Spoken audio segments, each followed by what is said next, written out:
Welcome to TV 15 news. Prathipadu మండలం ధర్మవరం గ్రామం నంది సెంటర్లో నూతనంగా ఏర్పాటు చేసిన దేవి ఎంబ్రాయిడరీ టైలరింగ్ నూతన షాపును MMR charitable trust chairman, Prathipadu నియోజకవర్గ వైఎస్ఆర్ కాంగ్రెస్ పార్టీ నాయకులు ముదునూరి మురళీకృష్ణంరాజు ప్రారంభించారు. ఈ సందర్భంగా వారి నూతన వ్యాపారం అభివృద్ధి చెందాలని ఆయన ఆకాంక్షించారు. ఈ కార్యక్రమంలో సర్పంచ్ బెందుకుర్తి సుశీల అబ్బాయి, ఉప సర్పంచ్ బొల్లు చిట్టిబాబు, ఎంపీటీసీ 1 జుఫలబాబు, ఎంపీటీసీ 3 నానిపల్లి చంటి, నాయకులు కోల తాతాబాబు, బొల్లు నాగేశ్వరరావు, జువ్వల దొరబాబు, పోకనాటి వెంకటేశ్వరరావు, వార్డు సభ్యులు గదుల శివ, గుణగాని గోపి, యువ నాయకుడు ఏళ్ల యేసు, గొనగాని రామకృష్ణ, తూపాటి బాబ్జీ, బొల్లు సత్తలు, దోమలంక బాబ్జీ, సిద్ధా బాబ్జీ, మాగాపు శివ తదితరులు పాల్గొన్నారు.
నమస్కారం అండి.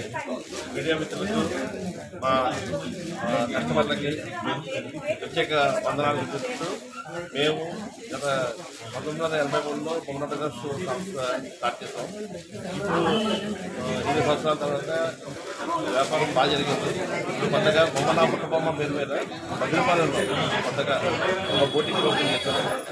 ఎక్స్క్లూజివ్ ఐటమ్స్, ఫ్యూజన్ ఐటమ్స్ అంటే కంచిపట్టు చీరలు, గద్వాల చీరలు అవి కూడా వేరే మిశ్రమంగా ఇక్కడతో ఆ టైపు ఫ్యూజన్ ఐటమ్స్ కొత్తగా లాంచ్ చేస్తాం.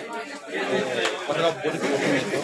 ఇది కూడా మీడియా మిత్రులు కస్టమర్లు దిగ్విజయంగా సపోర్ట్ చేయాలని కోరుకుంటున్నాం.